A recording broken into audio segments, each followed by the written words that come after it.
เทศนาธรรมเจ้าคณะจังหวัดลำพูนได้เมตตาเทียบยังธรรมะแก้วเวลใสวันนี้จะได้เข้าสู่การประกอบพิธีบำเพ็ญกุศลมรณการครบ1 ปี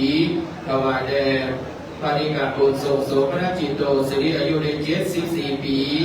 28 พรรษาอดีตเจ้าอาวาสวัดเสาหินวันนี้ขอกราบอาราธนาท่านอาจารย์พระมหาเอกพลชุตินโรดอกเตอร์เจ้าอาวาสวัดเสาหินได้เมตตาเป็นประธานจุดธูปเทียนบูชาพระรัตนตรัยขอกราบอาราธนา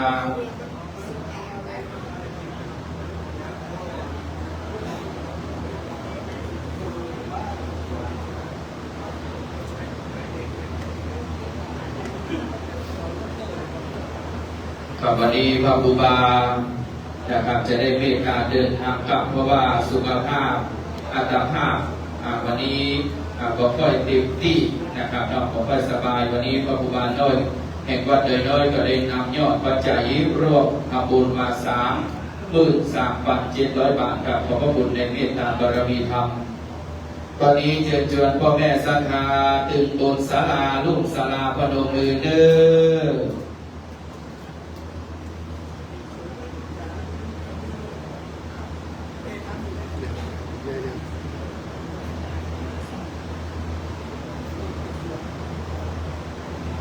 วันนี้ท่านพระมหาเอกพลชุตินโรดอกเตอร์เจ้าอาวาสวัดเสาหินได้เมตตาจุดธูปเทียนเครื่องดอกน้อยนะครับบอกกล่าวจิตวิญญาณของหลวงพ่อพระนิการบุญทรงโสมนจิตโตได้มาปัตตาอนุโมทนาเอาของบุญกินบุญตามประจำค่ำคืนนี้ขอเรียนเชิญตัวแทนของพ่อแม่ศรัทธานะครับก็นานได้ประเคนขันศีลที่ธรรมะดำเนินวันนี้นะครับ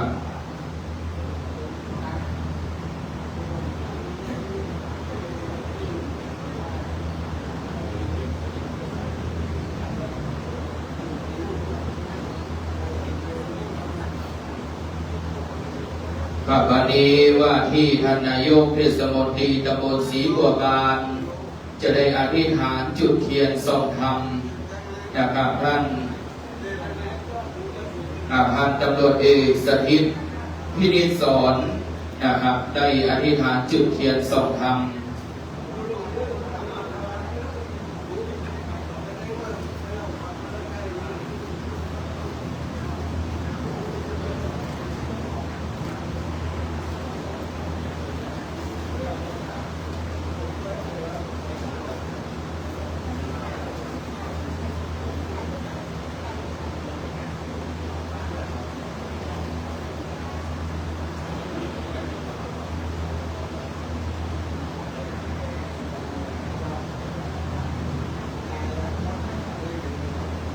วันนี้จะได้ไหว้พระหักศีลวันนี้ได้รับเกียรติจากท่านพ่ออาจารย์นางอมรเทพชัยวิราช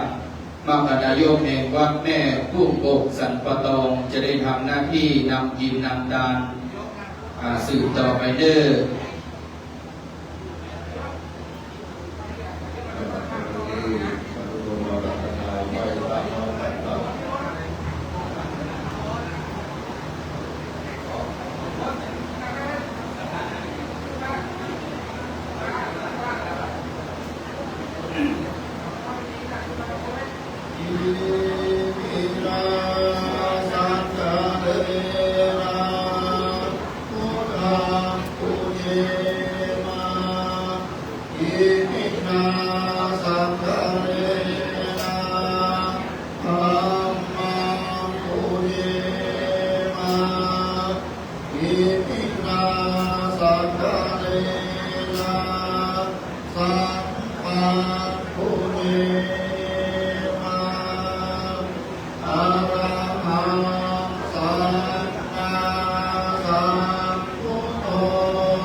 พันเตวิสุวิสุรังคณาจายาอิสาลเนนะสังฆปัญจศีลานิยจามาตาติยัมมิมะยัมพันเตวิสุวิสุรังคณาจายาอิสาลเนนะสังฆปัญจศีลานิยจามา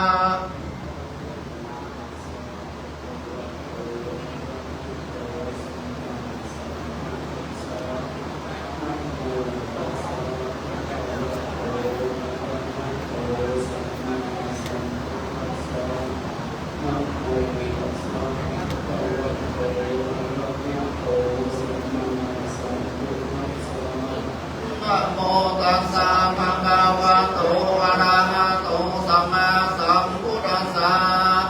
นะโมตัสสะภะคะวะโตอะระหะโตสัมมาสัมพุทธัสสะนะโมตัสสะภะคะวะโตอะระหะโตสัมมาสัมพุทธัสสะพุทธังสรณังกัจฉามิ ธัมมังสรณังคัจฉามิ สังฆังสรณังกัจฉามิ สังฆังสรณังคัจฉามิ สุติยัมปิพุทธังสรณังกัจฉามิ ทุติยัมปิพุทธังสรณังคัจฉามิ สุติยัมปิธัมมังสรณังกัจฉามิ ทุติยัมปิธัมมังสรณังคัจฉามิ สุติยัมปิสังฆังสรณังกัจฉามิ ทุติยัมปิสังฆังสรณังคัจฉามิ ตติยัมปิพุทธังสรณังกัจฉามิ ตติยัมปิพุทธังสรณังคัจฉามิ ตติยัมปิธัมมังสรณังกัจฉามิ ตติยัมปิธัมมังสรณังคัจฉามิ ตติยัมปิสังฆังสรณังกัจฉามิ ตติยัมปิสังฆังสรณังคัจฉามิ ปานาติปาตาเวรมณีสิกขาปัตตังสมาธิยามิ ปานาติปาตาเวรมณีสิกขาปะทังสมาธิยามิ ทินนาตานาเวรมณีสิกขาปัตตังสมาธิยามิ ทักขินาตานาเวรมณีสิกขาปะทังสมาธิยามิ กาเมสุมิจฉาจาราเวรมณีสิกขาปัตตังสมาธิยามิ กาเมสุมิจฉาจาราเวรมณีสิกขาปะทังสมาธิยามิ มุสาวาตาเวรมณีสิกขาปัตตังสมาธิยามิ สาปาตาเวรมณีสิกขาปะทังสมาธิยามิ ราเมระยะมัจจปมาตฐานาเวรมณีสิกขาปัตตังสมาธิยามิ สุราเมรยามัชฌะปมาทฐานาเวรมณีสิกขาปะทังสมาธิยามิ มานิปัญจสิกขาปัตตานิสีเลนะสุขติยันติสีเลนะโภคสัมปทาสีเลนะนิโพติยันติตัสมาสีลังวิโสทัคเก สาธุสาธุสาธุข้าสัทธาอันพระศาสนาโตยศยิ่งรู้แจ้งสิ่งใหญ่จะทำรู้ความกรรมมีมากความกรรมมามีพระโสกาอภิธรรมาเจสิ่งสู้ตันตะยิ่งดวงดีผู้แก่น้อยของอัจจุรีกับไว้ขอนิมนต์ลงเสียงพระแก่นให้จุกได้เตสนาธรรมสาธุสาธุสาธุอนุกรรมพิมังปัจจังอรหันังก โลมา นะโมตัสสะภะคะวะโตอะระหะโตสัมมาสัมพุทธัสสะเอวเมสุตังเอกังสัมมัญญังภะคะวะสาวะติยังเดหรติเจตวันเดอนาถาปิติกัสสะอาราเมอัฏฐโกวาสิโนมนุสสาสกกามิโนโหตุ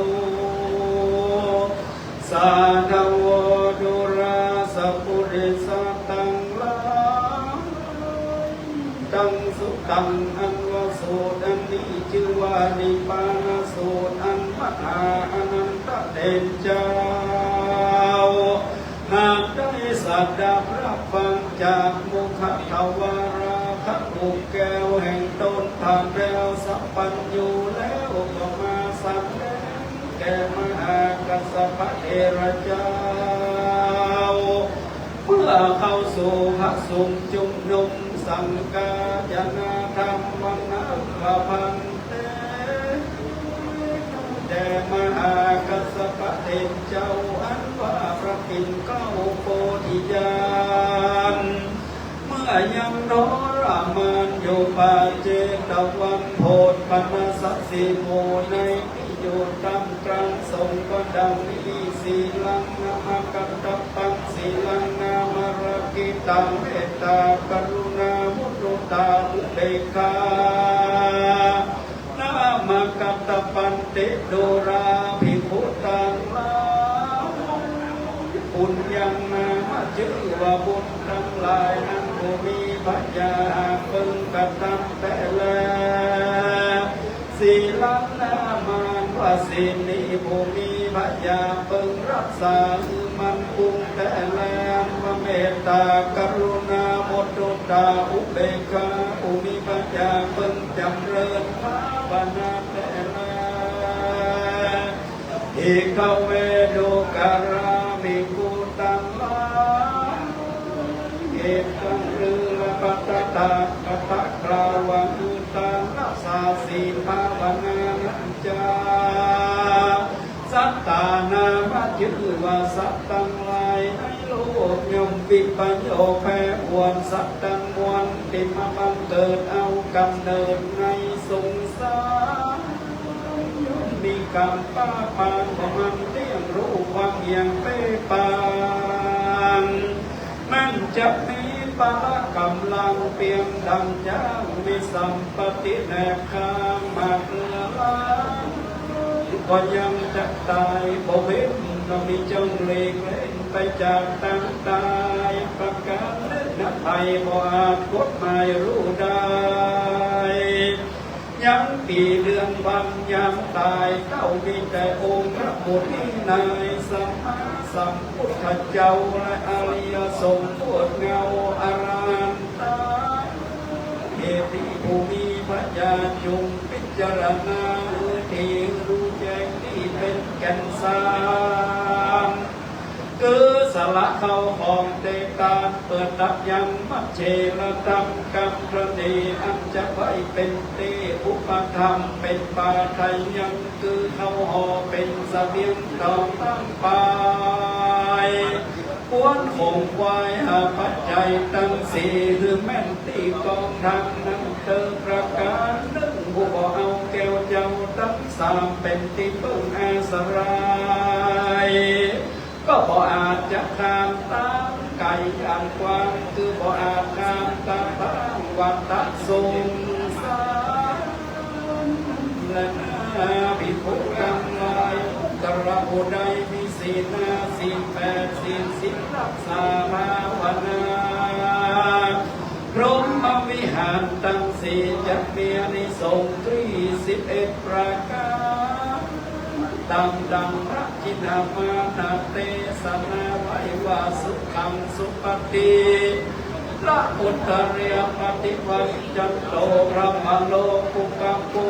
โหติอัตถกถาอันนี้อานิสงส์จิจาไกวะอุตระผู้ใดเอาเมตตาเป็นที่พึ่งจำเริญทำจุขึ้นวันบอกขาดยังรับก็หาเป็นสุขเหลืออา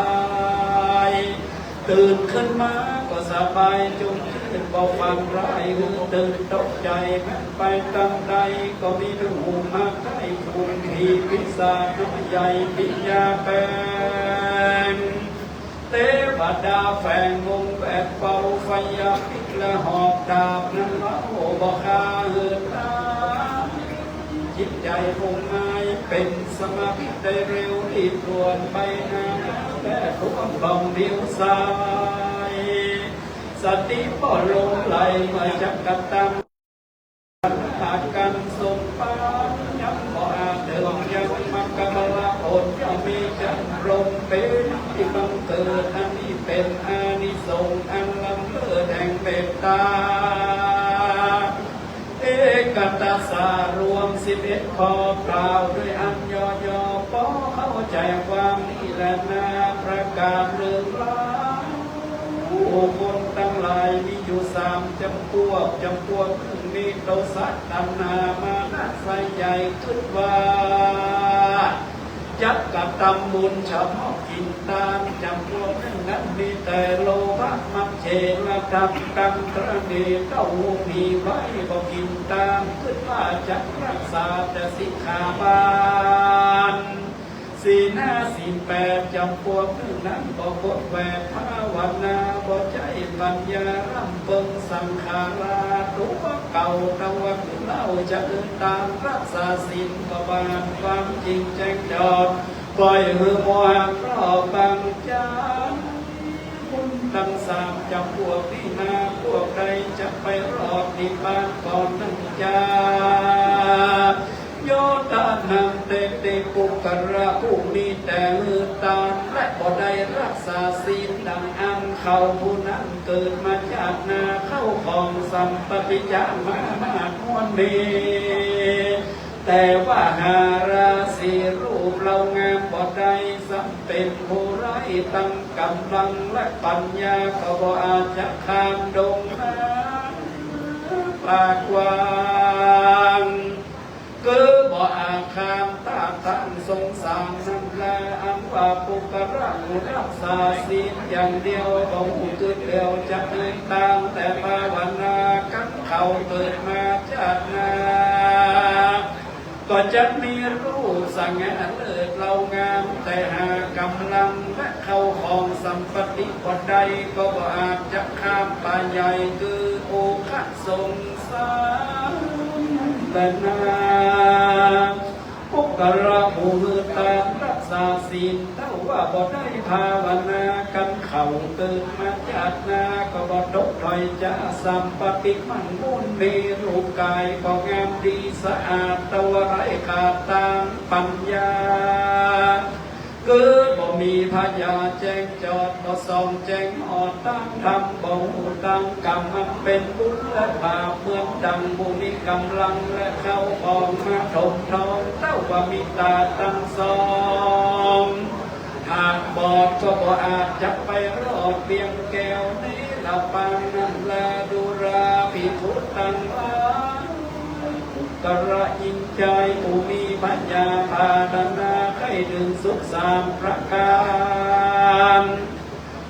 มีศรัทธาหานเป็นทองเก่าเชื่อใส่ในคุณแก้วเจ้าทั้ง3 ศีลังรักษาศีล5 ศีล8ตามตั้งนองสุตะมันสดับรับฟังคำสอนของนักปราชญ์เจ้าประการหนึ่งนั้นแล้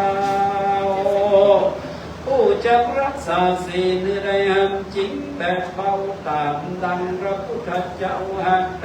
ศนาว่ามูลแห่งศีลนั้นนามีประการคือหิริคือมีความละอายต่อบาปโอตตะปะนันลาว อมีใจสะดุ้งขยาดเก่งกลัวยังกำมืดมัวตังบาปคำที่มีกรรมพดต่อสิ่งอันร้ายหยาบหน้านาอันมีเมตตาบอกขาดกรุณา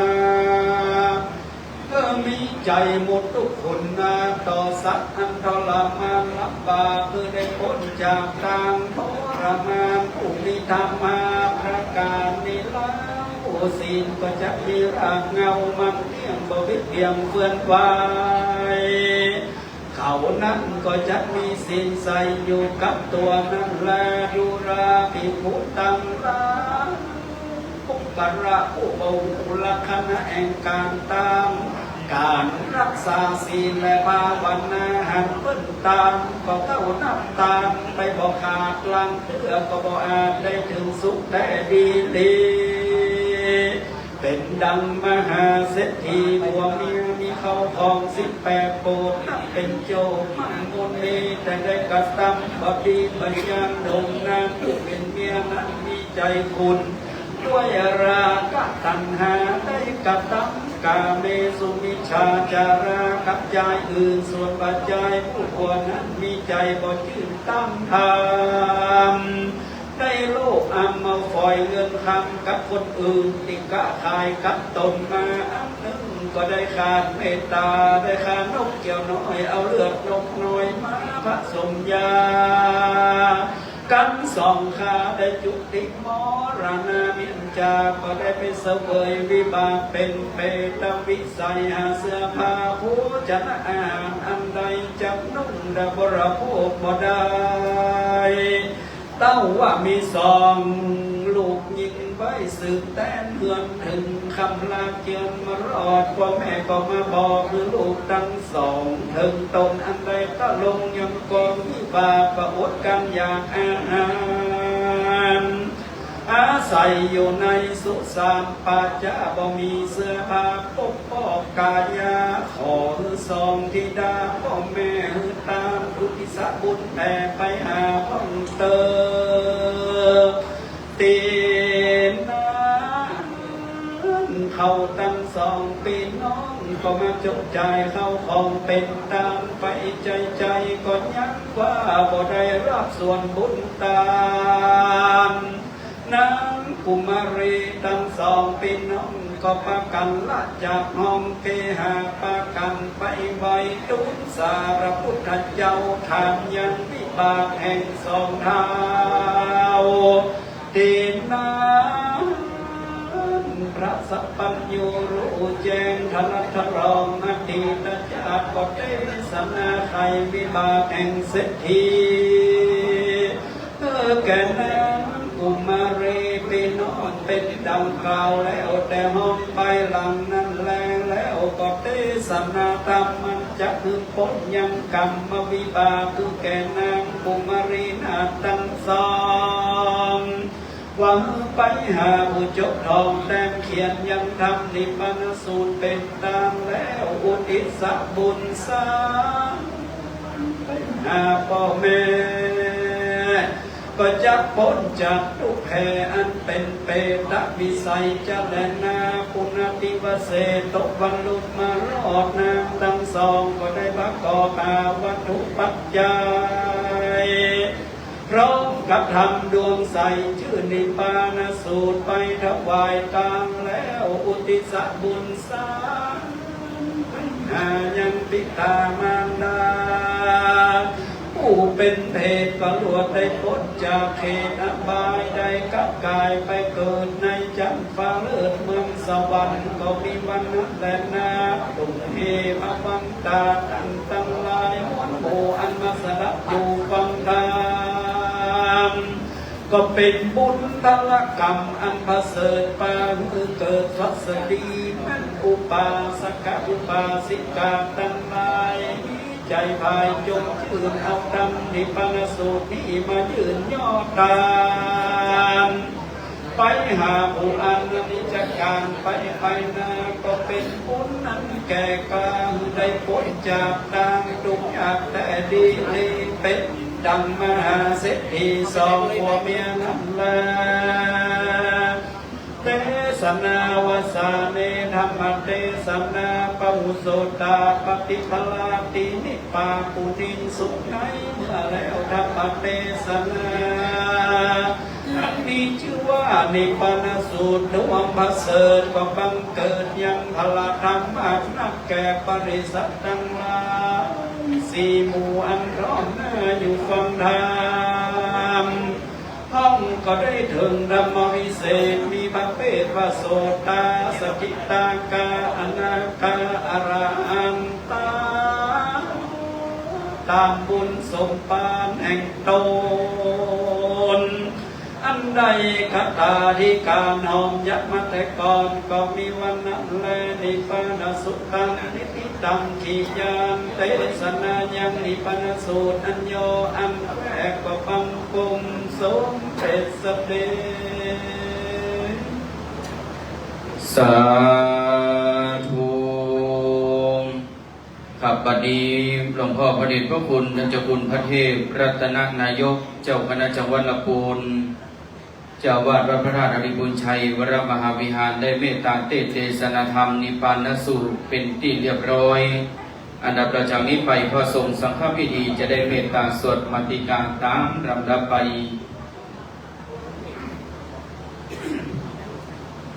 นะโมตัสสะภะคะวะโตอะระหะโตสัมมาสัมพุทธัสสะนะโมตัสสะภะคะวะโตอะระหะโตสัมพุทธัสสะนะโมตัสสะภะคะวะโตอะระหะโตสัมมาสัมพุทธัสสะกุศลธัมมากุศลธัมมาอัปปยากตาธัมมาสุขายเวทนายสัมปยุตตาธัมมาทุกขายเวทนายสัมปยุตตาธัมมาอโลภามาสุขายเวทนายสัมปยุตตาธัมมาวิปากาธัมมาวิปากาธัมมาธัมมาเนวะวิปากานาวิปากาธัมมาธัมมาอุปาทินนุปาทานิยาธัมมาอนุปาทินนุปาทานิยาธัมมาอนุปาทินานุปาทานิยาธัมมาสังเกเรตาสังเกเรสิกาธัมมาสังเกเรตาสังเกเรสิกาธัมมาสังเกเรตาสังเกเรสิกาธัมมาสัพพิตังกาสัพพิจารามาอวิตังกาวิจารามัตตารัมมาอวิตังกาวิจาราธัมมาปิติสากตาธัมมาสุขาสา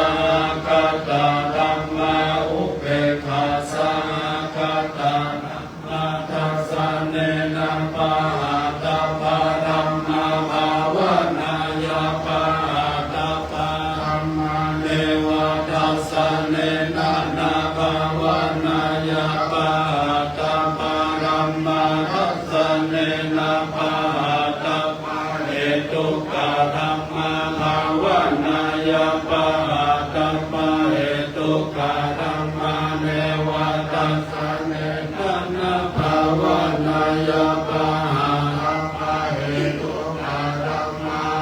จายาคังวิโตธัมมาอัปปจายาคังวิโตธัมมาเนวะจายาคังวิโตอัปปจายาคังวิโตธัมมาสิกขาธัมมาอัสสิกขาธัมมาเนวะสิกขานาสิกขาธัมมาปริตตาธัมมามาอังคัตตาธัมมาอัปปมานาธัมมาอริตตาธัมมานาธัมมามาอังคัตตาธัมมานาธัมมาอัปปมานาธัมมานาธัมมาอินาธัมมามัชฌิมา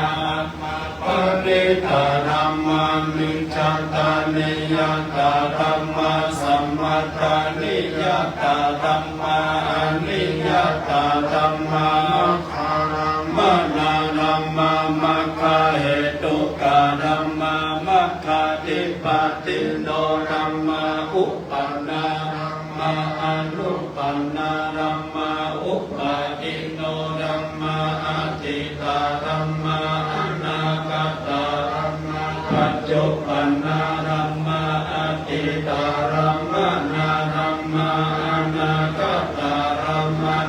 รัมมาปัจจุปันนารัมมานารัมมา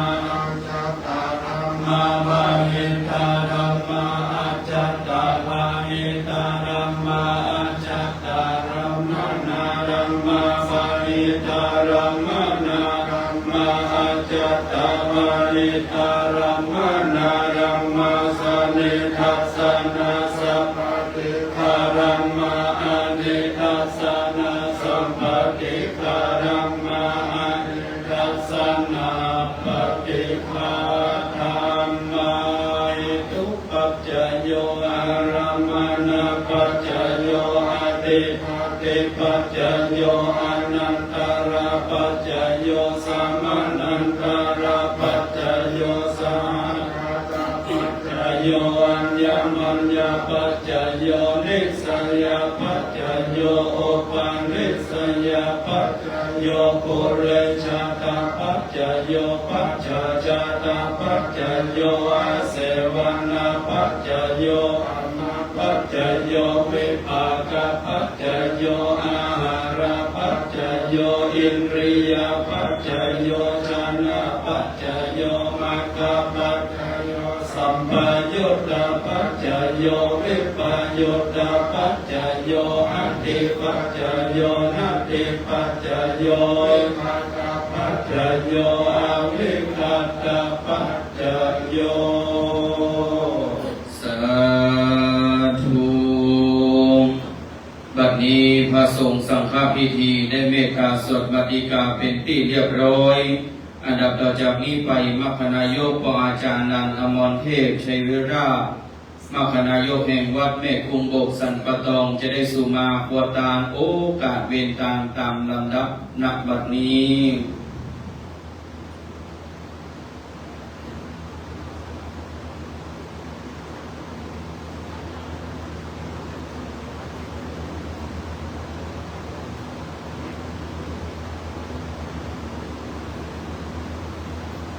นะหังวันตามิสัมมาวันตุตันนังสัมปังโตสังฆมันะเมพันเตสังโฆสังโฆโอกาสังฆเดสัมปะเยื่องเจ้าปตาตั้งหลายหลักความทุกข์นันนาได้ติทางการวันนี้บังเกิดได้หลายมีสัมมานาสังฆาพระมหาเอกโพลชุดถึงขรอดอกเตอร์เป็นเต้าของโดยสิ้นดงเจ้าจุดโดนจุวละองค์แต่มหาพุทธสัทธาวัดเสาหินจุลังคำเมืองแต่มหาพุทธสัทธาเนื้อนกออกได้ทั้งไฟยิงใจทุกคนก็ได้มากันสละนงคงไปทุกแห่งสมบัติกันนาปัญหาได้มาโดยชอบประกอบไปโดยเจตนาเนื้อเกิดดาแต่งงานขึ้นลำทางของการเมื่อการใดแบ่งปันหยุดหย่อนหล่อนได้กินก่อนตั้งลุนบ่ตั้งได้พออุ่นเป็นส่วนหลอนได้โดนลุกเอายักษ์มาพวกเมาตกแต่งกูจะแข่งเตียวกายของทั้งทำลายโตกำได้คำย่อมติดเตียงได้จัญญากรรมบ่ชอบของกันย่อมวันเก่าล้างเกลือหัวเมาเน็ตหอมบ่ตั้งได้พอทั้งสี่ล้างเกลือได้เกิดดาที่ได้อ่อนเต้าจับอ่อนคนกินหมูทั้งกินออกปากเป็นกำห้ารุนแรงได้จะแอนขนาดตั้งได้อย่าบันโลปีโมโหยุโกรธผู้ขา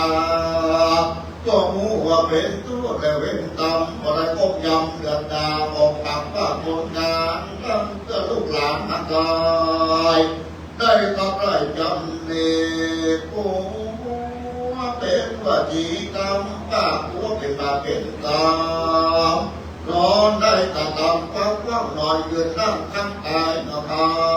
ยน้ำลายตู้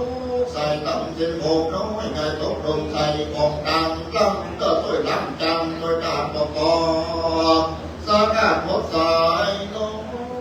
ลืมไปร้านว่าด้วยความน้ำมันนอนละสามาเนนาสมาสัทธา มหาอุลสธาผู้ข้าตำลายทุกผู้อยู่คนก็จริงทั้งมาผู้เป็นพญาโตใจจริงทุกแต่ใต้นำมามีตามผู้หาดังยางทุกต่อเขาต่อของเพียงควายนี้ทุกอันโตตั้งแต่สายจึงสอยมีน้ำส่งปล่อยเพื่อจักมาขอส่งนายังสัพพิวลาเจ้าตามลาเยื่อทำเป็นเครื่องป้องกันขอเพื่อวิเศษสัตนาการเจ้าต่างลายก็ขอจุ่มบนหึงหายกันเป็นอาโมสิกรรมขอจะได้เป็นนิวรณธรรมไปนะจะมูลศรัทธาองค์ข้าต่างลายทุกคนจุดใจใจเย็นนะจุดจับเดียเรื่องแค่ดีเลยการยักวันเลยวันจีวันเลยวันโนวันเลยสันติยาปะมาเตนะวาสันติยาปะมาเตนะวาตากัมเบนะวาวัดอีกัมเบนะวาปโนกัมเบนะวาเอติตะโตสัมอนาคตโตสัมปัจจุปัสสะโตสัมสัพพังโตสัมขมันตุโน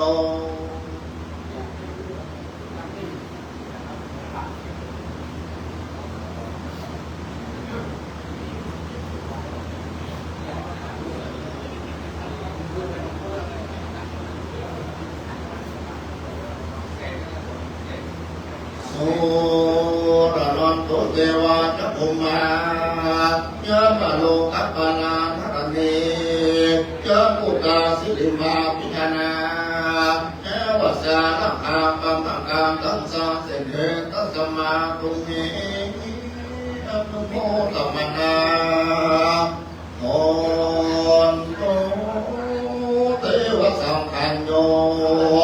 ดูราติปกันนาทั้งหลายโมงันตริจุผู้พิมานจุ่มความเสียสารทับเก่าก็วันที่เก่าของตังต้องเทวดารักษาพันธสันดานสันดานจุผู้เทวดารักษาผู้มองเรือนรักษาปีวันเดือนยามรักษาวัดวางอารามแต่นางกำมาเก็บมาเทพบ้านเมืองตกปลายขององค์ศรัทธา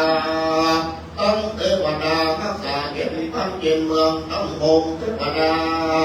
ชื่นยังนามใจสักอาปปตาทุกขจาใจเตทุกวกาทัพมณีเมฆลาของอันเจิญเทวดาตีเตนองเดี่ยวเทพโมตนาตาปัญญาอินตาหูฟังตนทุกการเฝ้าเครื่องทำเราต้องกุ่นผมจะตุโตทำสีจักสียักษาเมริหานุภาพกลุ่มพันหาไพเรตั้งนางโรตันนิโตนทำบุญจำบาปต้นจำแม้นจำไม่ตันขันยามันต้นใจงานหักเฮาติดเด็กเต้าไปบนอากาศไปต่อยบ้านพอตันนีสรีพุทธอามาดำดักน้ำก็ทำไมในส่วนของอันเจิญหมู่จะเอาเมสุโมทนาตันถึงวรกิญญาในติทางกันปฏิสมณสัทธาเลื่อนมาหาพุทธสัทธาเห็นห้องไปนายไปมีเมื่อมาหาเอกโอนจุดดิ่งตลอดเรื่องของโดยสิ่งยงเจ้าทุกตนอยู่ว่าละองค์สัมมาหามลสันหาองค์การทั้งหลายจะเป็นตามหนุนตึงยังหลวงพ่อบุญโตไม่มีการแต่ปฏิญาณมิตรเอเลโยสันติสิโนวะรังโกริมุเลมาลังสตินังมะพันติวิจโยสัมโพธิมาปัญญิปะกันันตัญญาโนโยโรพุทธโมตังปัญมามิพุทธังตัมปัญมามิธัมมังตัมปัญมามิสังฆังสาธุสาธุโอตัสสะก็ได้พระทิพย์ลอยรัตนาพันเทวพระเจ้าทั้งสามนักการยังกี่บาท งามสะเทือนเรื่องเพื่อคือใดกับทำยังการพระบารมีสีพระบารมีไว้เป็นยอดต่อไปกับตนตัวไปใจในการปฏิบัติเกิดได้ใหม่มีสมณะสัทธาพระมหาเอกโพนชุตินพระโรดกเพื่อเป็นเข้าของเลยสิยมเจ้าจุดโดนจุบาละองค์และคณะสัทธาวัดเสาวินจุลังข้านเมืองมุขสัทธาผู้กล้าทำลายได้ปาการผู้แข่งขันของท่านมีตำอุปาบานร่วมดอกกำก็ตกแต่ลำเตียนจะตูปัจจัยตั้งจะวัตถุตานมาถวายเป็นตันแต่บัดเจ้าทั้งสามอาการเอพระพุทธเจ้าพระธรรมเจ้าพระสังฆเจ้าพระสันติแต่เลวัดนี้ผู้ข้ากำลายของอรหันนาพระเจ้าทั้งสามอาการจุ่มมีเมตตาไหวนาปฏิกาหารับเอายังจะตุปัจจัยตั้งจะวัตถุตาสอบว่าสิ่งของการอันมหาบุญและศรัทธาผู้ข้ากำลายอันเป็นมาน้องหน้าต้องเจงตามให้การรับบัณฑิตยามมีเกลีรีผู้สละบุญญาลสีมินาเจ้าสมณะสันธาพระมหาเอกโพนชุตินพระโรดกเพื่อเป็นเต้าทองโดยสิยมเจ้าจุดโดนจัวละองค์แต่มหาบุญและศรัทธาวัดเสาหินจุลังข้าเงินและคณะศรัทธาทั้งหลายทุกคนได้ทุกการในการรับวันนี้จำขอให้แผ่บุญตาเนื่องแก่ท่านเจ้าพระอธิการบุญทรงโสภณจิตโตล้อพระท่านเจ้าเมื่อเมื่อจับใกล้ตายด้วยวางอารมณ์อะไรที่เจตนาแห่งตนก็จ้างตัวของบางจะตุระบายเมื่อภูมิกรรมสี่ตายเป็นมีเป็นเหตุทุกขเวทนาร้อนก็ได้อาบอยากก็ได้กินดำอันก็ดีก็ขออันเจอเดี๋ยวพระมเหสิกาโอนดีวิธีเทจะจุมานำข้าวสารบุญกินบุญทานที่สมณะสัทธาและมหาบุญและศรัทธาผู้ข้าต่างลาอันนี้นะน้องหน้าความเต็งตานในการรับวันนี้จุ่มไปพูดต่อพระเถิดตาอย่างตั้งเจ้าเมื่อได้จานไปบัวละโพกเมื่อได้พ้นเสียยังกินยากเมื่อได้รักเสียยังกินหายเมื่อได้เดินยังรักอีกปานเรียนเจ้าจุ่มยังมีพักเทนเตเป็นเป็นว่ามูลศรัทธาผู้กล้าทำลายได้ผ่านทันนาตามปล่อยมันไปทุกโกธรรมยังโกหักมันเป็นบุญกุศลติก็พอจุ่มมือปั้มเป็นเก่งงามที่ปังเอวาขอจุ่มมือริบมือพันเทบังเอาเป็นทุกอันตัดสินใจยิ่งนักหนากันนาตาอาณาทิมานาประมาณปลอดภัยทำเลติจุ่มมือไปโดยตามปัญญาเกี่ยมูลและสันนาผู้กล้าตั้งลายอิตธรรมเมพระโคตรใจจะติดก็ดีสัมปัญญายาที่มันจะมาไปก็ดีพันละโคก็จุ่มก็ถึงของตำนาส่วนน่าสุพรรณลำจุ่มต้องเกิดเองเกิดคำแต่ถึงเมื่อจันฟ้าอาจจะนายอมจุ่มก็เป็นดำมาเดียวรู้ว่าจุ่มอาจจะนายสุวรรณนาวาจุ่มก็เป็นดำเนื้อสะเพาคำร้องแดงมาเสิร์ตอัจฉริยะก็วันไปพระภาษาทะเลง่ายงามมหาสมุทรสาครติลาสาเพื่อจะผีทางไปสู่เจ้าที่ปลาย้อมที่อยู่ฝั่งตำนาเยว่าที่ปานนำเราต่อเราลอดเวียงแก้วยออดมาอันนั้นนี้ละปัญเจ้าอันจะมาไปเจ้าเกิดสมณะสันธาและมหาบุญศาสนาผู้ข้าต่างหลายทุกคนจุ่มจังเมจันแต่เดเลพุทโธโนธัมโมโนสังโฆโนพุทโธคารโวธัมโมคารโวสังโฆคารโวนัมโมวิสุทธัมติภเวกัณาธังสัพพังโตสังฆมันตุโน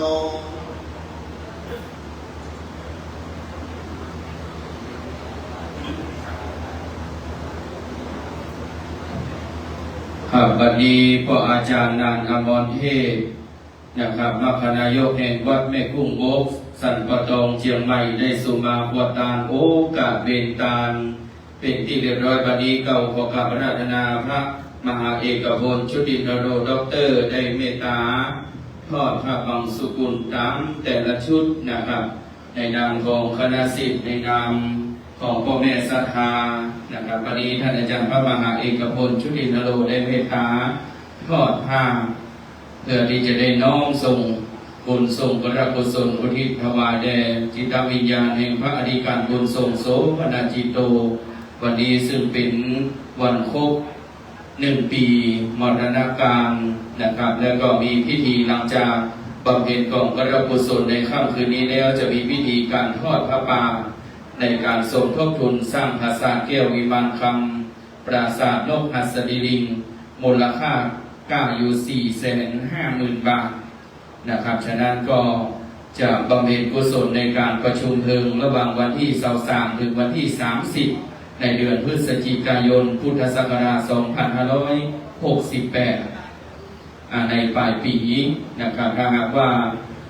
คณะสัทธาที่มีโอกาสที่จะร่วมบำเพ็ญกองพระกุศลสมทบทุนในการสร้างปราสาทแก้ววิมานคำก็ได้เรื่อยๆนะครับหลังจากบำเพ็ญกุศลในค่ำคืนนี้ไปก็ดีต่อที่วัดเสาหินครับในค่ำคืนนี้ในนามของท่านอาจารย์พระมหาเอกพลชุตินโรกราบขอบพระคุณในเมตตาบารมีธรรมแห่งพระเดชพระคุณในเจ้าคุณพระเทพรัตนนายกได้ร่วมทำบุญนะครับในการ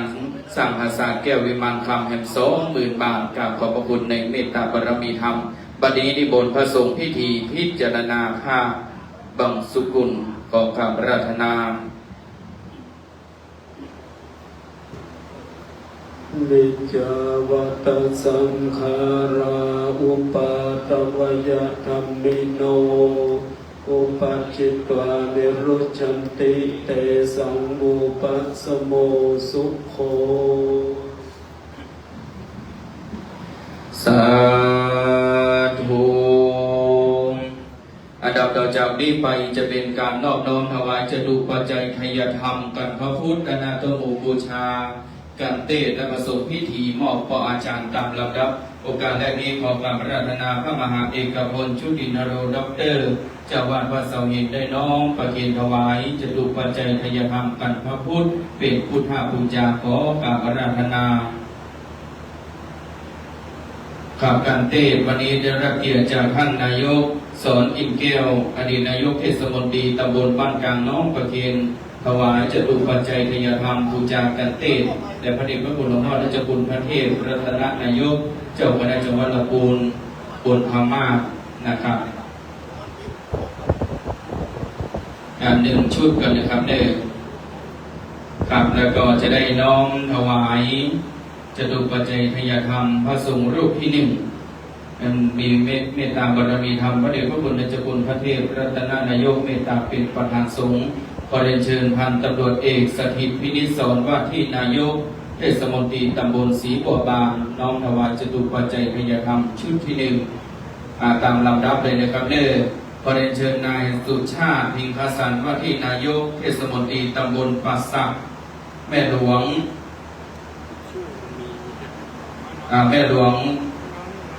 พับจินดาลังกาฟ้าท่านอาจารย์ศรีทองอัฏฐานาท่านสจ.นนทนัทสุริยจักรนะครับสมาชิกองค์การบริหารส่วนจังหวัดลำพูนเขต7ศรีบัวบานต่อไปขออนุญาตประกาศนะครับเจริญพรเจิญนะครับให้หลวงพี่ภาวีอินทสันนะครับเป็นตัวแทนของบรรดาศรัทธาญาติโยมทั้งหลายนะครับพ่อสมเกียรติพ่อพินิจแห่งสวัสดิ์นะครับพ่อองค์การเหล่ามาเซอร์พ่ออาจารย์นายพิชิตศรีพิชัยพ่อหลวงศรีเมฆนายรังสีนายต่อคุณมงคลโสคุณโสคุณชนวิทย์ปันซักนะครับในดินไรชื่อไรนั้นก็แทนได้นะครับพ่อหลวงนิกรสุรินทร์สวัสดิ์นะครับผู้ช่วยสวัสดิ์เดชโสนะครับช่วยกันเจนนะครับเป็นตัวแทนของบรรดาคณะสัตยาบรรดานะครับช่วยกันเจนทุกคนเลยนะครับ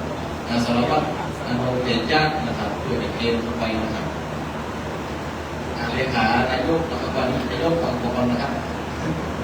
ชัดอยู่แล้วเนี่ย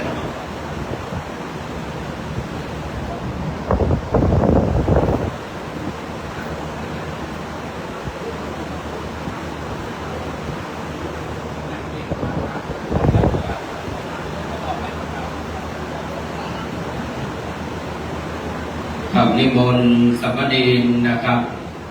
วัดเสาหินในปีนี้ได้สอบได้รับธรรมชั้นดีนะครับวันนี้ทั้ง3 รูปในปีนี้ได้ประกาศใบประกาศนักธรรมนะครับสมเด็จพระสังฆราชสกลมหาสังฆปรินายกโปรดให้มีการสอบพระปริยัติธรรมสนามหลวงวันนี้สามเณรยุคสามเณร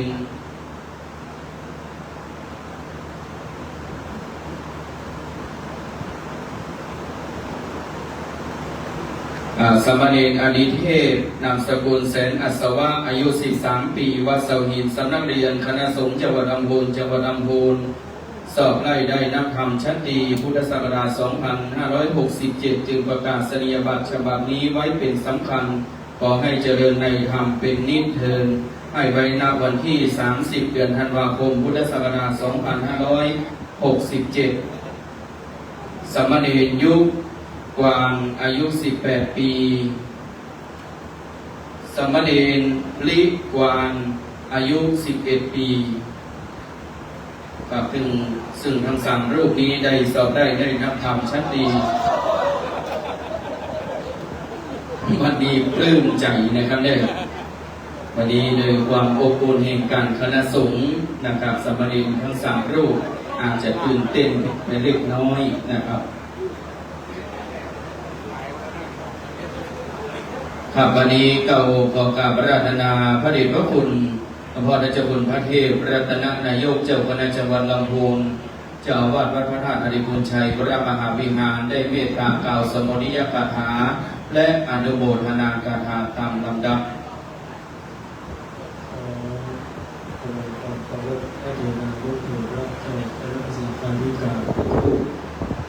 เราจะรวมญาติโยมสาธุชนทุกท่านวันนี้สภาญาติโยมทั้งหลายพระมหาอุปโภคชุตินโทจะมีครบรอบ1 วันมรณภาพครบ1 ปีของหลวงพ่อที่การบุญส่งเสริมนาคิโตในเดือนเกณฑ์มรณภาพต่างซึ่งในการนี้พระองค์ประสงค์สังฆะต่างๆมารับจะต้องปัจจัยเทธรรมทิพย์วายโลกยามต้นก็เลยมีการจัดทอดพระป่าเพื่อจัดให้บุญในการสร้างอาสาโนนัสมีซึ่งพระเจ้าประสงค์ผู้ศิษย์ลูกหาก็ช่วยกัน400,000 บาทเลยไม่ได้เป็นยกใหม่สังคมเอาตรงเดือนแรกก็ได้เดือนแรกได้เดือนกับไอ้กลุ่มได้ช่วยพี่น้องชาวบ้านเพราะว่ามุสลิมนี่มีเงินทำกันแก้วได้ร่ำรวยบ้านได้ขิงฉะนั้นสถานการณ์โยมตลาดถ้าทุกเจ้าเรียกรับอยู่เราใส่ไข่ใส่นมนะเดี๋ยวนี้ออกข่าวมันว่าซื้อตำแหน่งเจ้าพนักงาน15 ล้านเป็นไปได้ยากเพราะว่าประมาณพระเถระผู้ใหญ่ทุกเจ้านี่ก็จะระวัยนี่มองน้ำตามสถาปนิกเขาจับอันนี้บริขนาดนั้นเพราะเราคนลบในราคาฉะนั้นคนมีปัญญาไทยมีอะไรหลายอย่างเขารู้ตื่นลึกบางกระตุ้นและอาจจะไปทะเลาะเบาแว้งกับเจ้าหน้าที่ในครอบครัวน้องโอ้โหเพราะว่าที่เจ้าบางตรงมีปากส่วนพระไทยวัดท่าเดียวนิ่มนั่นมีเดี๋ยวนี้มันมีกล้องมีคลิปมีลายอะไรอย่างหลายอย่างฉะนั้นก็ขอให้เราระมัดระวังทุกอย่างมันจะเกิดขึ้นกับชีวิตของคนเรา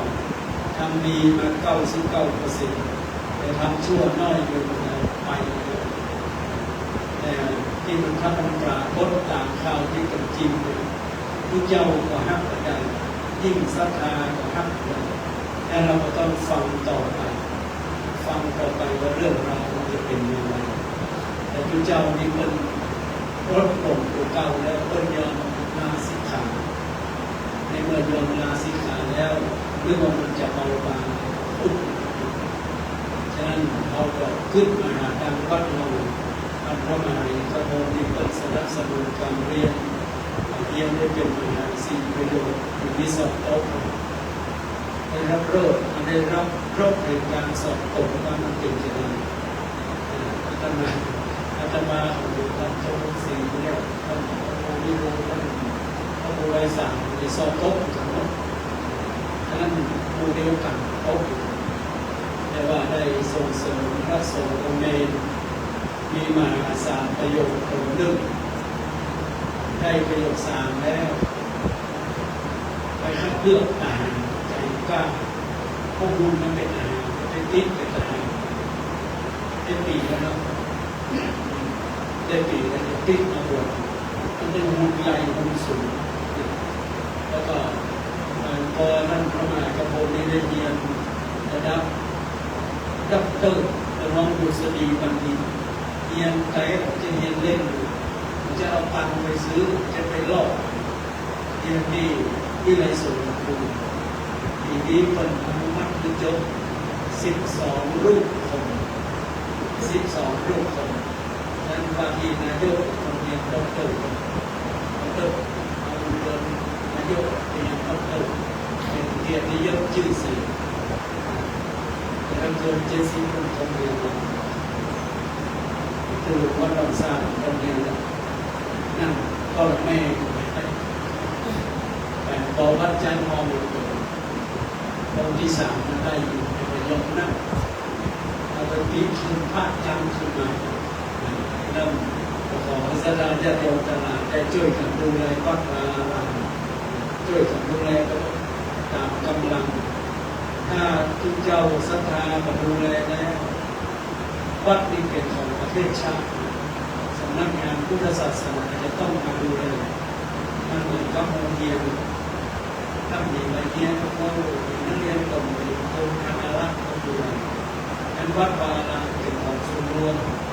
ใจเป็นของประชาชนใจเป็นของผู้รวมใจเป็นของศรัทธาว่าเราก็ดึงเรามาเฝ้าแล้วก็บริหารกันไปได้บทมีบทแปลงได้บรรลุมันปังกับโบราณปฏิสังขรณ์จิตจัดการอย่างต่อแล้วแต่ส่วนการเงินการรองนั้นทุกเจ้าเร็วจะต้องดูแลการบัญชีก็ดีผู้ว่าทุกเจ้าเลยดีอะไรเงี้ยไปเซ็ตดีเต็มตู้สำนักพุทธบอกว่าถ้าเราคงจะไปดูไปเสียหายตลอดชีวิตถ้าหายเมื่อไรมีเรื่องมาแล้วก็ขอฝากสถานญาติโยมตลาดตรงว่าของเราไ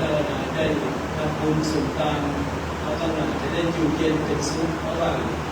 เราตายกันแล้วเนี่ยเราโดยกระดับคือมุงโซนเนี่ยที่จัดงานที่หาจัดงานพระเจ้าของงานอะไรอยู่ในแปลงเจ้าสูงอยู่แปลงอะไรอยู่เอาใจช่วยอยู่ตลอดและน้ำป่ามันมีเติมอิสเซตแน่นอนที่บางที่ก็ยังแบ่งกันซองยินก็ต้องไล่กันซองยินก็ต้องไล่ค่อยๆแบ่งไป10 ปี20 ปีแบ่งเท่าที่เรามีป่ามีฉะนั้นก็ขอที่เราขอบุญกุศลทั้งหลายที่สมณะศรัทธาและบุญศรัทธาเราสองท่านประมาณที่ร่วมกันจัดการทำบุญนี้ที่จะเราเป็นที่ความวิญญาณของหลวงพ่อท่านมาบุญส่งสิ่งที่คิดเราของที่โรงเรียนของท่านได้ดูเย็นเป็นสุขก็ดูตกจากทุกได้เป็นสุขตลอดได้ดูสถานที่เป็นสถานที่เราเป็นสุขเป็นงานเราสุขได้ก็สมาสัมพุทธเจ้าเป็นด้วยรุ่งธรรมสุขภาวะปฏิภาณท่านสอนสุขว่าเป็นสอนสุขว่าเป็นรูปธรรมรูปธรรมสาธุ ยะถาวะริวะหาปุราปาริปุเรนติสากา รังเอวะเมวะเยโตเทนังทานังโอภะกะปะเตริจิตังปะเตตังตุมังเยปะเมวะสมิจจโตสังเวปุเรนโตสังกัปปะนันโตปันนาราโสยถามณิโชติราโสยถาสัพพิติโยวิวัจจันตุมาริโอเวนัสสันตุมาเตภวันตุนตารโยสุขิติกายุโกภวะอภิวาทนาสิริสานิจังวุฒาปัจจายิโนจัตตารโอธัมมาวัฏฏันติอายุวันโนสุขังภาลังยัญจังโกตักขินาทินาสังฆเมสุปฏิเตตาพระธรรมนิทายาสัทธานาโสภะคะปะติโสยติธัมโมจะอายันนิทัสสิโตเปตานาจักขันธาอุลาลาปัลลัญจะภิกขุนังมโนปฏินังจงเมหิปุญญาตังนันนาภะคันติจัยยสิทธิทานังลาภังโสติภะกายังสุขังพลังสิริโยจาวันโนจะโภคังพุทธิจัยยสาวาสัตตวัสสัจจะโยจะชีวาสิทธิภาวันตุเตภวันตุสัพพมังคลังอภันตุสัพพะเทวตาสัพพะพุทธาปุปะเวนัสสนาสุติภาวันตุเตภวันตุสัพพมังคลังรักขันตุสัพพะเทวตาสัพพะธัมมานุภาเวนัสสนาสุติภาวันตุเตภวันตุสัพพมังคลังรักขันตุสัพพะเทวตาสัพพะสังฆานุภาเวนัสสนาสุติภาวันตุเต สาธุอิตังกนากัมมังนิพพานาปัจจายโยตุโนนิจามิตังศีลกัมมังนิพพานาปัจจายโยตุโนนิจามิตังภาวนากัมมังนิพพานาปัจจายโยตุโนนิจามิยังปิจิกุสากัมมังกตปังสัพเพหิกตังปุญญังโตอนุโมนาตุโพโตเยติวาอัสสมิทานิอาทิกาตานิพายุอาตาตาโหตุสัพเพสัตตาสุขิอาตานังปาริหารันตุตาปิตาโลสุขิตาโหตุตุปาปังอุจจันตุสัพเพยาตากาสุขินาโตโนปาปังอุจจันตุสัพเพอาญาตากาสุขินาปังอุจจันตุสัพเพปิสาจาสัพเพยาปาสัพเพเปตาจาสุขิตาโหตุทุมาปังอุจจันตุสัพเพนาคตาสุขิตาโหตุ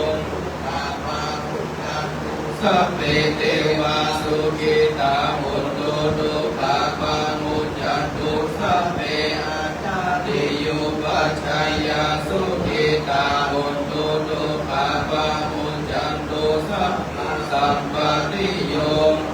มิชันตุโมวันตา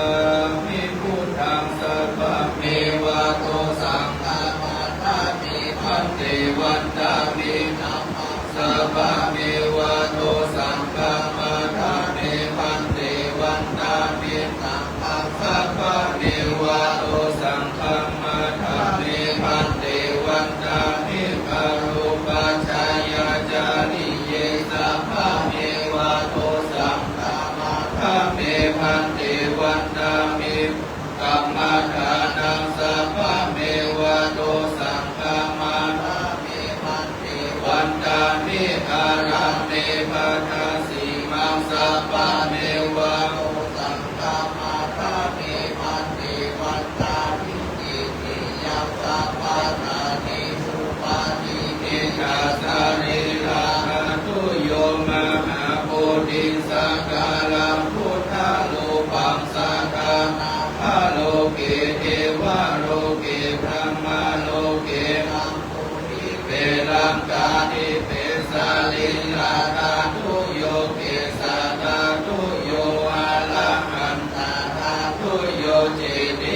งคันธากุติจตุราสิติสหเสธรรมกันเทสัพพิสัมปะทาเจติยังจาหังวันตา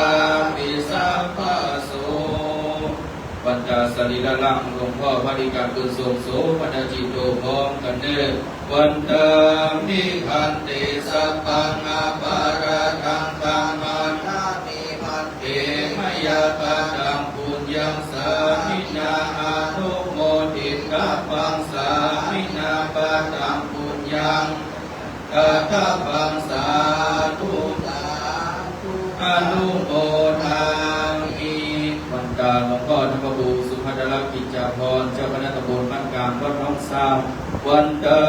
มิพันเตสัพพังอาปาราทังอามาคาเมพันเตมยาปาตังปุญญังสามินาอนุโมทิกัปปังสามินาปาตังปุญญังกัปปังสาธุสาธุอนุโมทามิ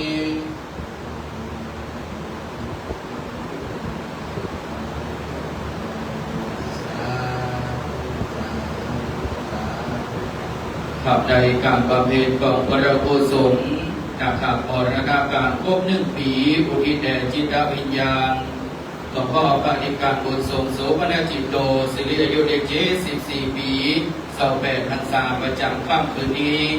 นะครับก็เป็นที่เสร็จเรียบร้อยฉะนั้นพยมโซเฟอร์พลขับนะครับได้ขึ้นมาเอาสังฆทานบนศาลาเดี๋ยวสักคำหนึ่งนะครับเราจะได้ทอดถวายพระป่าสังฆีสมทบทุนสร้างปราสาทนกหัสดิลิงฉะนั้นในช่วงนี้นะครับคณะแห่ขึ้นเพลงสักหนึ่งผลงานเพลงนะครับโครงการองค์งานเด้อ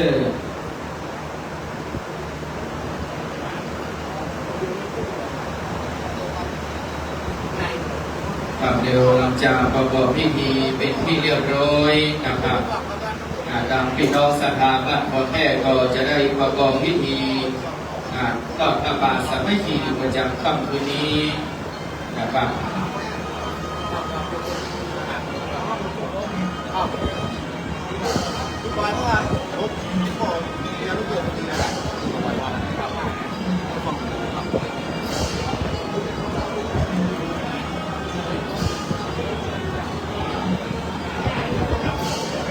คำคืนนี้กับขอบพระคุณพระเถระรุ่นเถระทั้ง24 รูปเป็นความเคารพแห่งการคณะสงฆ์อันมีหลวงพ่อเจ้าคณะจังหวัดลำพูน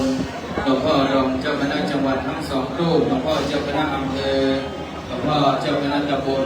นะครับเจ้าอาวาสพระสังฆาธิการทุกรูปเป็นความเคารพยิ่งนะครับในการบำเพ็ญกองพระกุศลประชุมเพลิงเลิกสร้างสงฆ์สการจะมีในปี68ในวันที่23ถึงวันที่30 พฤศจิกายนนะครับในค่ำคืนนี้ก็ขอกราบขอบพระคุณในเมตตาพระเดชพระคุณท่านเจ้าคุณพระเทพรัตนนายกในเมตตาร่วมทำบุญอย่าง20,000 บาทนะครับแล้วก็อุบาน้อยแห่งวัดน้อย4 กว่าบาทแห่ง33,700 บาทนะครับแล้วก็ครูบาอาจารย์อย่างนอกนั้น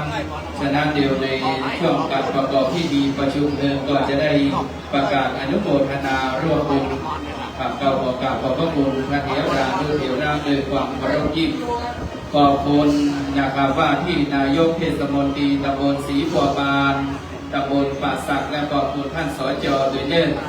ข้าราชการตลอดจนถึงศรัทธาประชาชนผู้ร่วมบุญร่วมกุศลก็แม่สันอาฟังฟิกเนอร์เดี๋ยวเราจะได้ทำบุญทอดพระป่าหลังจากพระสงฆ์สัพพะในเมตมันเดินทางกลับเป็นที่เรียบร้อยครูบาอาจารย์ได้เรียนออกพยมหลวงพ่อท่านเจ้าคุณพระศรีธรรมโสพลขึ้นบนศาลาครับ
ขอรถรถพระสงฆ์สังฆพิธีเวียนรอบออกตามบริเวณนะครับทางด้าน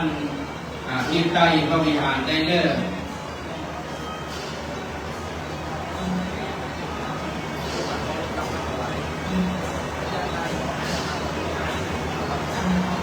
บอกพ่อแม่ศรัทธาที่อยู่บริเวณถนนนะครับในบริเวณวัดขอได้เข้าทางข้างกันเด้อวันนี้รถพระเถราด้วยเดี๋ยวราชเมตตาเดินทางกลับนะครับเดี๋ยวให้สักการหลังจากประสงค์ส่งพระเถราด้วยเดี๋ยวราไปที่เรียบร้อยจะได้เข้าสู่การถวายพระป่าโดยวันนี้ในการพระราชนาหลวงพ่อท่านพระครูนะครับ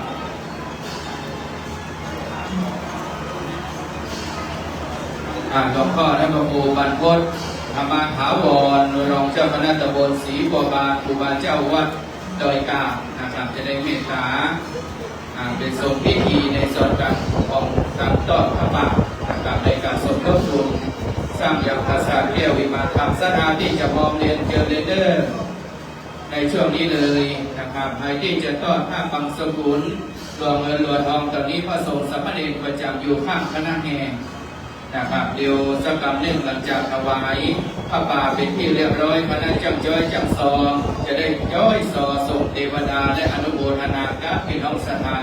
วันนี้จะเข้าสู่กันน้อมถวายพระป่าประเดเชิญก็อาจารย์นาฏอมรเทพได้ลำดับลำดากล่าวคำถวายตามลำดับไปเลยเน้อ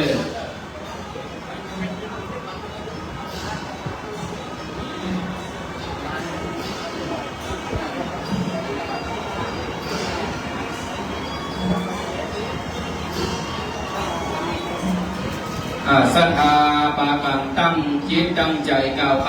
ำถวายพระป่าพร้อมเพียงกันเด้อตั้งนะโมสามจบพร้อมกัน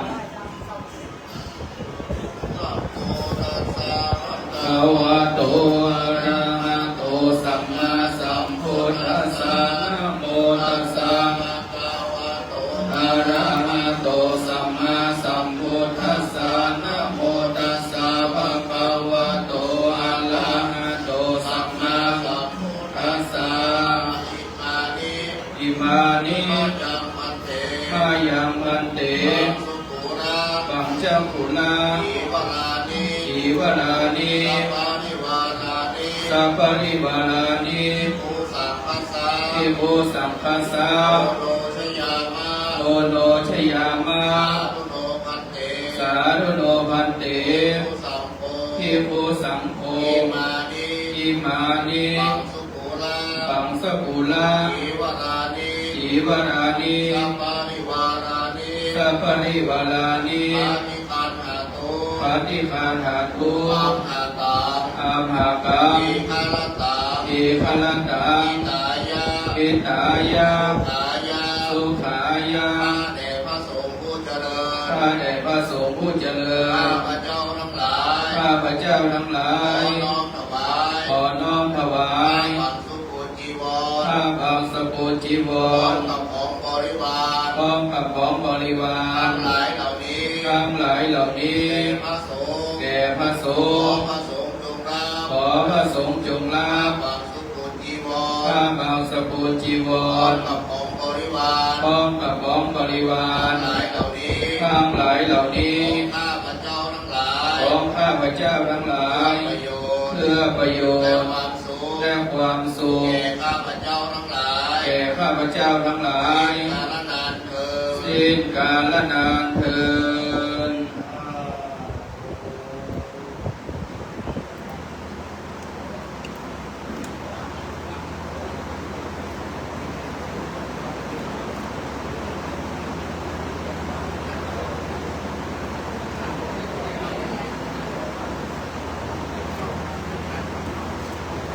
ครับวันนี้หลวงพ่อได้ประภูมิบรรพตธรรมถาวรรองเจ้าคณะตำบลศรีบัวบานได้พิจารณาพระป่าเป็นที่เรียบร้อยต่อไปเรียนเชิญพ่อแม่ศรัทธาได้ไปน้อมประเคนถวายพร้อมกันเลยเนอะเข้าไปเลยว่าที่ท่านนายกนะครับเพื่อพ่อแม่ศรัทธาบนศาลาทุกท่านเป็นในนามของตัวแทนของพ่อแม่ศรัทธาทุกหลังเงินได้น้อมประเคนถวายพระป่าในหลวงพ่อ จะได้เมตตาอนุโมทนานะครับเดี๋ยวพร้อมใจกันเดินลูกศาลาลูกศาลาสถาเข้าไปเลยประเคนถวายเดินพร้อมเห็นกันเลยสาธุสาธุสาธุอนุโมทามิบัดนี้เก้าขอกราบอาราธนาหลวงพ่อท่านพระครูบรรพตธรรมาถาวรรองเจ้าคณะตำบลศรีบัวบานได้เมตตากล่าวสมุนิยกถาและจะได้อนุโมทนากถาขอกราบอาราธนาด้วยความเคารพ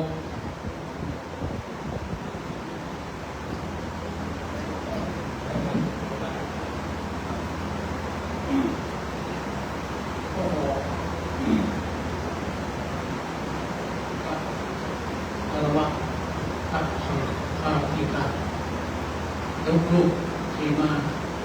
ที่มาดีและก็ขอเจริญพรกับนายกว่าที่นายกเนาะแล้วก็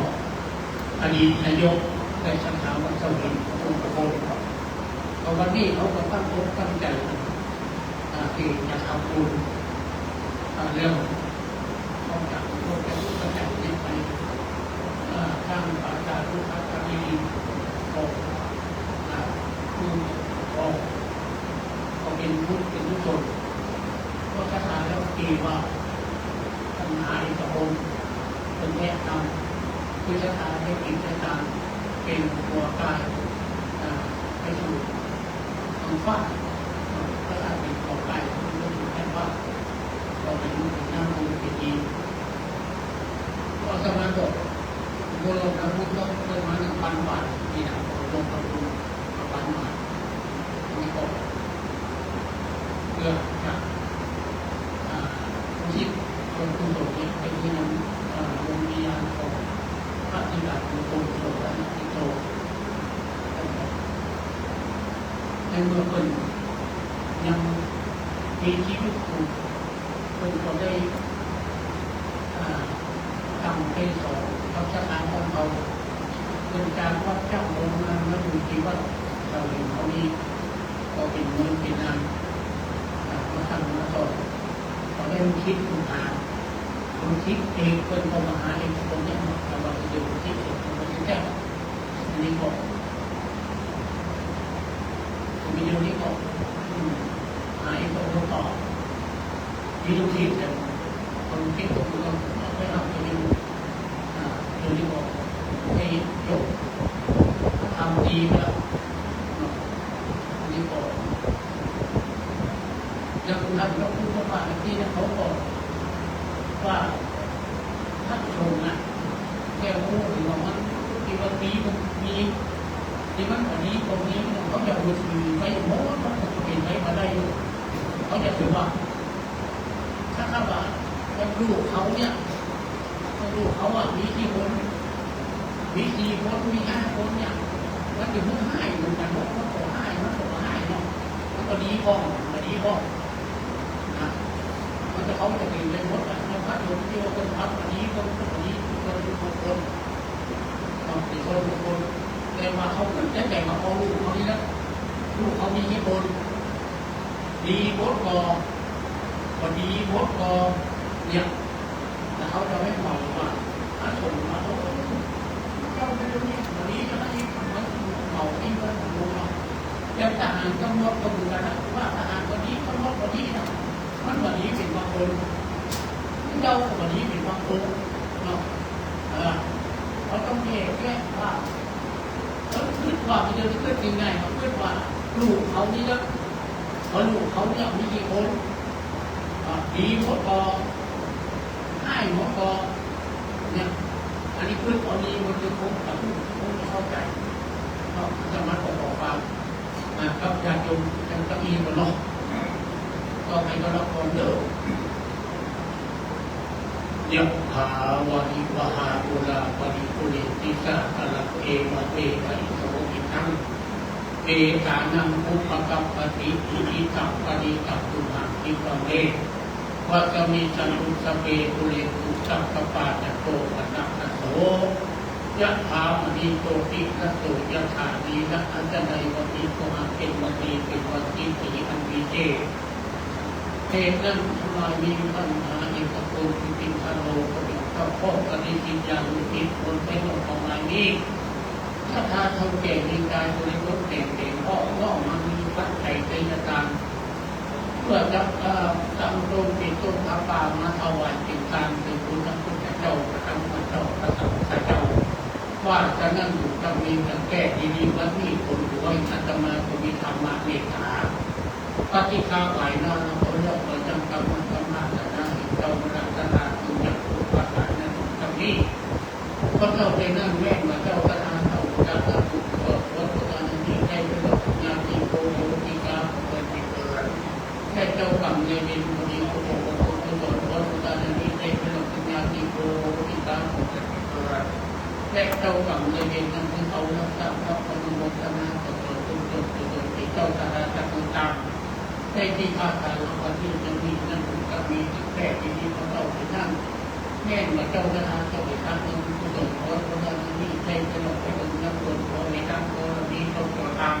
ำให้เจ้าพระเทวดาที่รักษาเหตุว่าปาอลังกุลีก็เจ้าไปนั่งแม่มาเจ้าคณะเจ้าไปทำเงินกุศลขอพระนั้นนี่ใช้ไปหลอดไปถึงนักบวชตัวลุงพ่อพระที่การลุงโตโตพระที่โตนี้พระโตกุศลขอพระนั้นนี่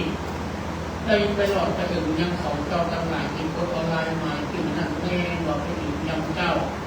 ก็บอกว่าเป็นโครงงานแม่เราไปถึงยังสายก็บอกว่าใจเป็นเหมือนเรื่องว่าแม่บอกไปถึงยังลาก็บอกว่าใจเป็นโครงเป็นยังติดแต่โครงเป็นสะเอาคำนำกันเดินนำเอาของเจ้าทั้งหลายที่โพสต์ออนไลน์มาที่นั่นเป็นเหตุผลตะวันเป็นทั้งนั้นแต่ใจดูแลใจดีตาไม่ได้ไปบูชาชีวิตเด็กคุณบอกว่าเด็กเจ้าคุณนำมีคดีมาถ้าอยากรู้ว่าทุกวันที่นั่นจะมีแม่ความมาต้องมากันนาเอกเจ้ามูลคามีโดยประการต่างใดจะมีจำนวนของมันอุดมสมบูรณ์ที่ทุกประการนั้นตรงนี้เพราะเจ้าเป็นนั่นแม่เหมือนเจ้าพระนาพระบิดาพระพุทธเจ้าคนคุณงานนี้ไว้ปีนาก็ขอเป็นปัจจัยและต้นทางมาไปดูนั่นจะมีถามพุทธบาลีว่าทุกวันโขอันนาปันตะโกสิริปันตะโกยะสังปันตะโกอันนาปันตะโกวัจจะปันตะโกสุขาปันตะโกโตสัพพะดาทุกขโลกาพยาเวนาโกกาจันทุกขว่าอันเนกาอันตรายามิปินันตตุจะเบกะตะจะยังติติตะนัมมะปันตุถิอาคาจังทุกขังพลังสิริอายุจวันโนจะโภกังมุนีเจริญตวันตะตวันตะจะอายุจะมีปฏิทินวันพุทธเอกสัพพีติโยวิวัตตันตุสัพพะโลโกวินัสสตุสัพเพตวันตุกะลายุสีติกายุโขภวันอภิวาทนาสีนิกานิสัมมุตตมัญญาทิโนจัตตารุธรรมาวัฏติอายุวันโตสุขังปัสสา